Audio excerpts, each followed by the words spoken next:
Meghan Markle has just disgustingly broken the terms of the Sandringham Summit in her latest TV farce as the Sussexes start to leak new details about the meeting with the King. How predictable. An extraordinary call for Prince Harry to be stripped of his Counselor of State title. There was a time when I thought that she was the villain of the piece, but actually I think it's him. But also actually the moral code of what the Sandringham Summit was all about. Create a dish fit for a duchess, be paid on a commercial television project to do that. You are breaking the mainstream media are giving her a pass on this. The royal family are giving her a pass on this, but I'm not, because I am completely disgusted by the fact that confirmation of Ms. Markle as a guest judge on Masterchef Australia shows that she is absolutely making money off her so-called royal connections. The Sussexes had barely wrapped up their UK visit before fresh headlines started exploding, even though everything surrounding the trip was supposed to stay behind closed doors. And once again, Meghan Markle is right at the centre of the conversation. She has discovered another way to spotlight the very thing she once insisted she wanted to leave behind, her royal title. For years, Meghan spoke about wanting independence, privacy, and a future built outside royal life. Yet now she is stepping onto commercial television while contestants on Masterchef Australia are reportedly being challenged to create a meal worthy of a duchess. A duchess, not Meghan the producer, not Meghan the businesswoman, not Meghan the former actress, but the duchess. That choice of wording has immediately caught attention because it places the royal connection front and centre instead of treating it like a small detail. So what became of the repeated message that royal status would not become part of a private commercial brand? She can no longer say, oh, this was something the TV producers just did and I'm against it, because the entire challenge is about a dish fit for the Duchess. And you're so right. It's so weird, isn't it? Because it's like everyone's sort of trying to look up to her as if she's royalty when we all know she's not. It's super, super cringe. This is a woman that once turned around and said, I want to be linked and not ranked, but also the same woman that when she went to, I think it was the LA tar pits, and there was a group of school children that came out in a report, you know, that there were school children, and she got them, the person, whoever it was, to announce to a bunch of 11, 12-year-old girls, the Duchess of Sussex, let alone when she went to a friend's house that was allowing her to have her interview there. And she also got announced walking into the room. The reported meeting with the King has only just happened, yet those royal titles suddenly seem to be playing a major role in the Sussexes' public image once again. It also raises fresh questions about the spirit of the Sandringham Agreement. Why does nearly every attempt to launch a new project seem to circle back to the same royal identity? Meghan's reported appearance on Masterchef Australia is already being promoted as a major television moment, and the entire cooking challenge appears to lean heavily on her royal status instead of simply her personal achievements. Contestants are reportedly expected to use seasonal ingredients and prepare a dish worthy of a duchess. That description is not buried in the fine print. It is being presented as the main attraction, the central hook, and the reason audiences are expected to tune in. Unsurprisingly, that is exactly what has sparked criticism from many commentators. The issue is not that Meghan is appearing on a cooking competition. The real debate is whether the commercial appeal of the appearance relies on the royal title she received from the institution she later stepped away from. Without the Duchess title, what does the challenge become? Cook something for Meghan simply does not carry the same sense of occasion. This was to plump up her bank balance and makes a big thing about, well, I'm not going to be called royalty because of course we can't use that. But then the actual challenge is a dish fit for a duchess. I'm sorry. You are breaking the Sandringham Summit. You are yet again disrespecting the late Queen Elizabeth II. You are yet again disrespecting the British royal family. She doesn't care. No one seems to call her out for it anymore, so I will. What attracted me to the Masterchef Australia kitchen, she asked? Two things: my love of food and my love of Australia. It was an easy yes. Don't lie, Meghan. You were like, add a zero onto the fee, then maybe I'll do it. Preparing lunch for a former television actress would likely generate far less attention, but creating a dish fit for a duchess instantly gives producers a royal headline, a royal storyline, and a ready-made marketing angle, it also keeps the conversation focused on the royal connection instead of the cooking itself. So who is really gaining the most from this arrangement? Is Meghan boosting Masterchef Australia, or is Masterchef Australia helping Meghan keep that royal connection firmly in the spotlight? Fresh debate erupted almost immediately because many people remembered Meghan's earlier comments about how she wanted to move away from being defined by her royal status. That is why this latest television appearance has become such a talking point. This is the same Meghan who was reportedly uncomfortable when people on camera described her as royalty. Her response left many viewers with the impression that the royal label was being placed on her rather than something she wanted to emphasize. She wanted to create some distance from the idea that she was relying on royal status. But how does that fit with taking part in a television challenge centered around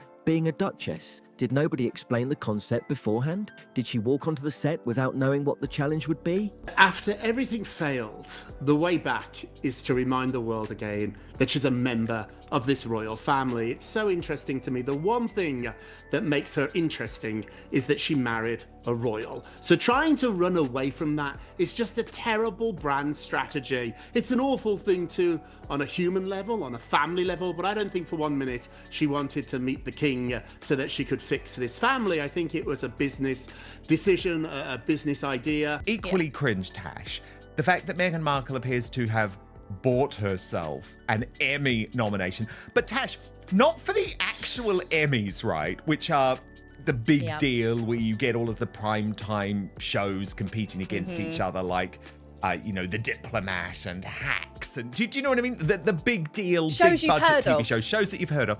This is the daytime Emmys, Tash. Did the producers suddenly reveal the theme after filming had already started? That seems highly unlikely. Television productions like this are carefully organised from beginning to end. The challenge is planned, the ingredients are selected, the promotional material is prepared, and even the wording is considered well in advance. That is exactly why the criticism refuses to fade. Many commentators are asking whether Meghan wants the independence that comes with celebrity while still benefiting from the prestige associated with royalty. She no longer carries out official royal duties, does not represent the king, and is not expected to follow the rules that apply to working members of the royal family. Yet the Duchess title continues to appear whenever a commercial project can gain extra attention from it. Many critics see that as an obvious contradiction. Harry and Meghan have only just returned to the centre of royal headlines following the private meeting with King Charles. According to reports, both sides wanted that meeting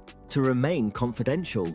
There were to be no official photographs, no detailed public accounts. It was the only thing that she could get her hands on, because she wasn't going to be listed or nominated for a real Emmy, was she? I mean, this is a woman that got nicknamed Salmonella Sussex because of her absolutely diabolical kitchen hygiene, let alone the basic stuff. You know, people could be, I suppose, a bit picky, saying, oh, she doesn't hold a knife right and she can't grate a lemon right.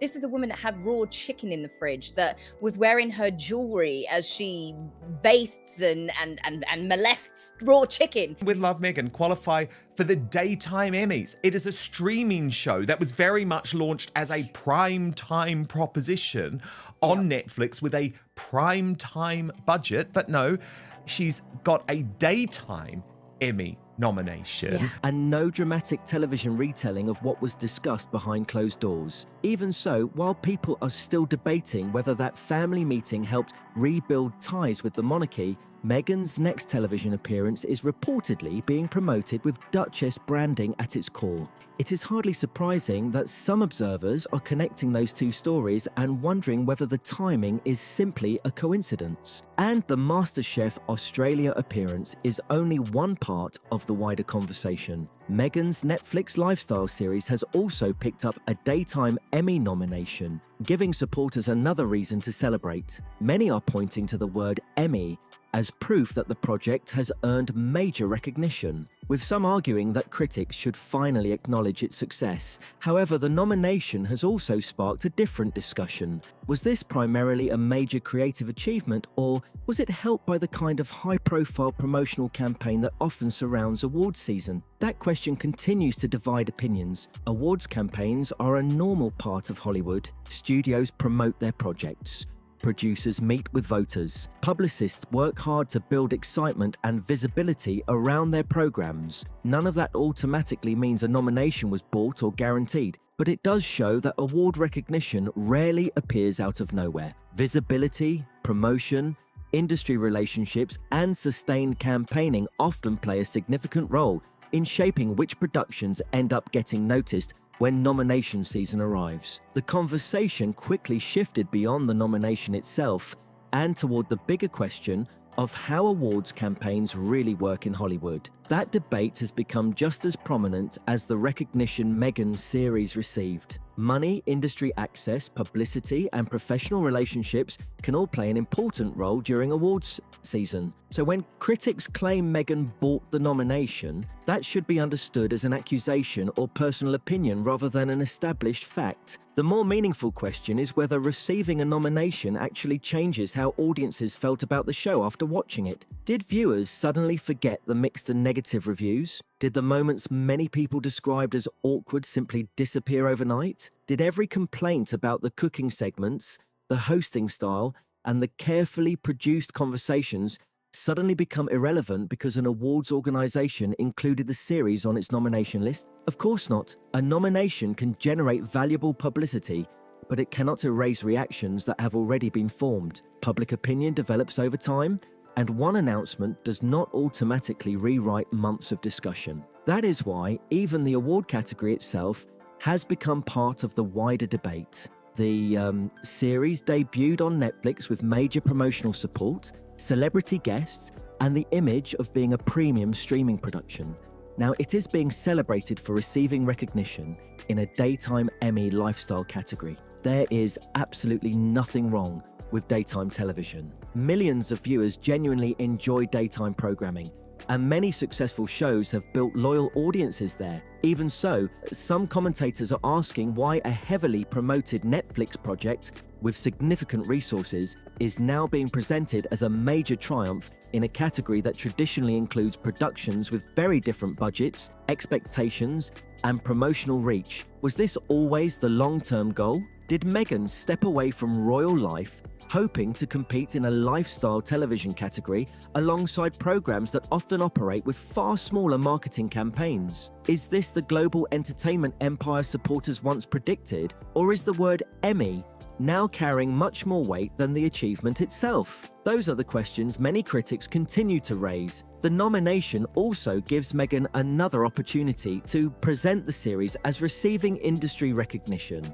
That matters because her entertainment career continues to face intense public scrutiny. Nearly every new project, product launch, interview, or appearance becomes part of a larger debate over whether the Sussex brand is gaining momentum or losing it. Supporters now have an accomplishment they can proudly point to, while critics have an entirely new angle to examine. They can ask how much effort and promotion went into supporting the series during awards season. They can compare the scale of the original launch with the recognition it ultimately received. They can also point out that a nomination does not guarantee a victory, while continuing to question whether audiences tuned in because they genuinely connected with Meghan's lifestyle ideas or because ongoing headlines kept her name in the spotlight. If the series does not win, will supporters still present the nomination as proof that it succeeded? And if it does win, will that naturally lead to another season, additional specials, stronger audience numbers, and bigger opportunities? Or will Meghan end up holding an award while the broader business strategy still faces difficult questions? That is the real challenge surrounding this nomination.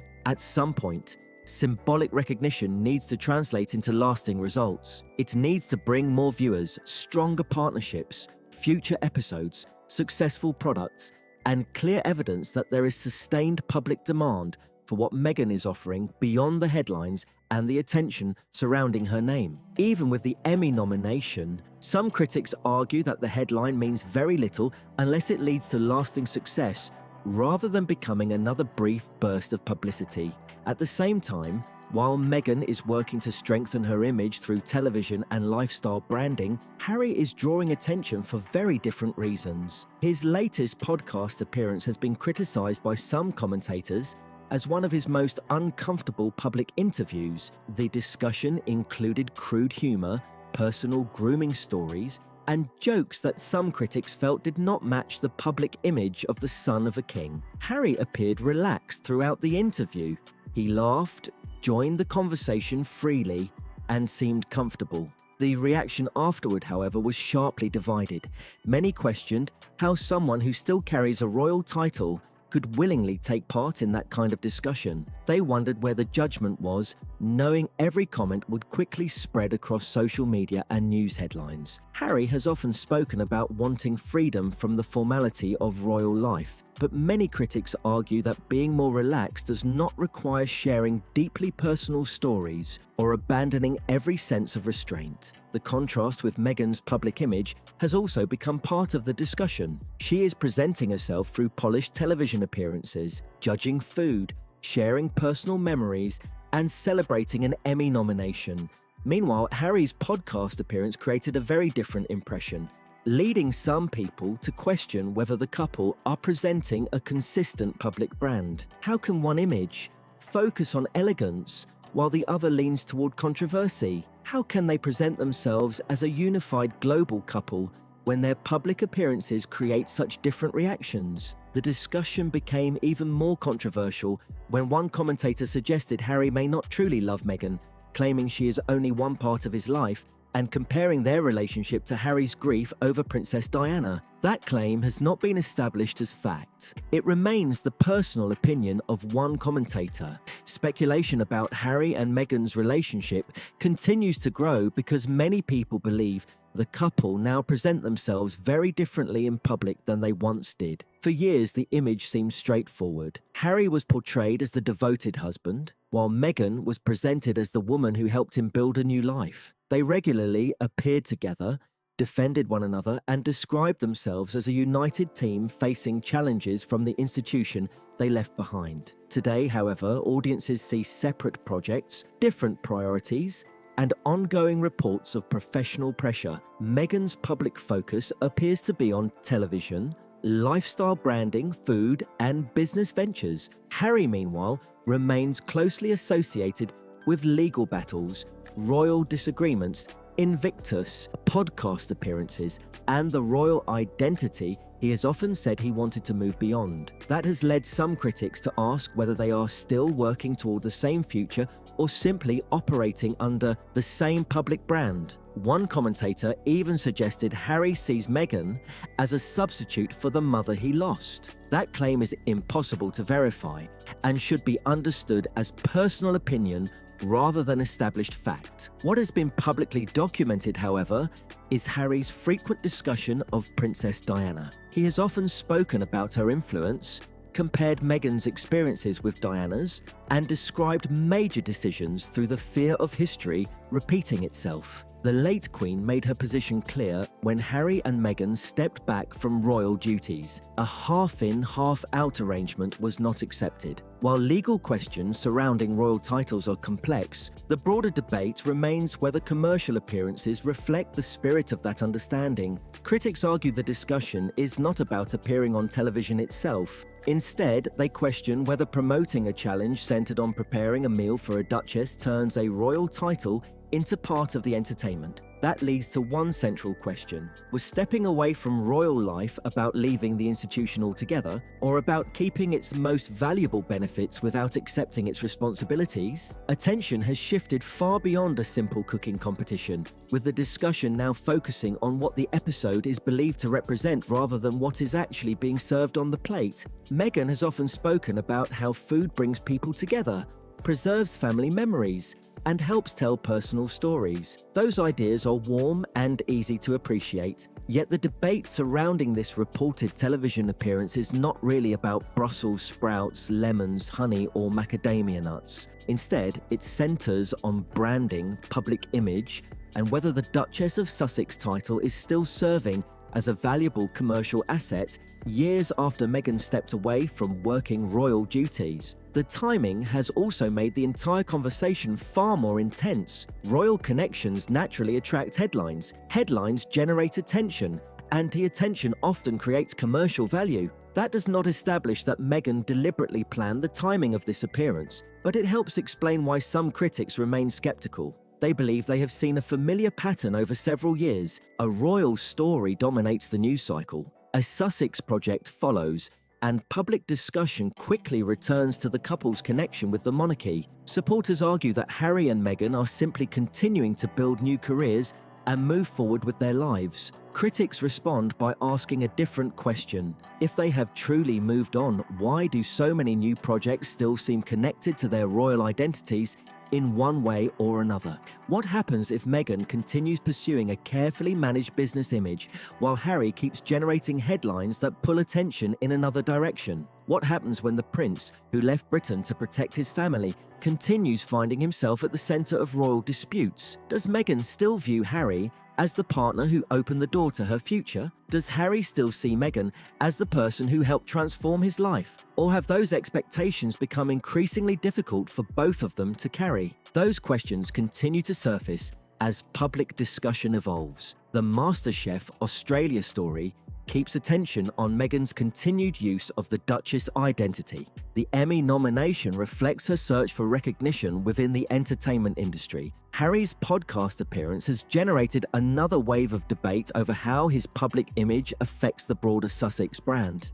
Meanwhile, outside commentary about their marriage shows how quickly observers connect those different stories and turn them into broader questions about the couple's relationship. None of this proves that their marriage is ending. What it does show is that the public narrative surrounding their marriage is changing, and that distinction is important. For years, many of the couple's difficulties were framed primarily as conflicts with the palace. Now, more of the discussion is focused on the Sussexes themselves and the choices they continue to make in public. For years, almost every setback involving Harry and Meghan was linked by supporters or critics to outside forces. Every difficult headline was blamed on the British press. Every disappointment was attributed to discrimination, jealousy, sabotage, or an institution that supposedly never understood what they were trying to achieve. But what happens when the palace is no longer part of the equation? Who is responsible when Meghan's television project faces criticism? Who takes responsibility when Harry's podcast appearance creates uncomfortable headlines? Who answers when their public projects seem to pull in completely different directions? And who is accountable when commentators begin questioning whether the partnership itself is evolving into something very different from the image they originally presented? They fought for independence. And independence also means accepting ownership of the results. Today, they control the projects, the interviews, the business strategy, and the public messaging.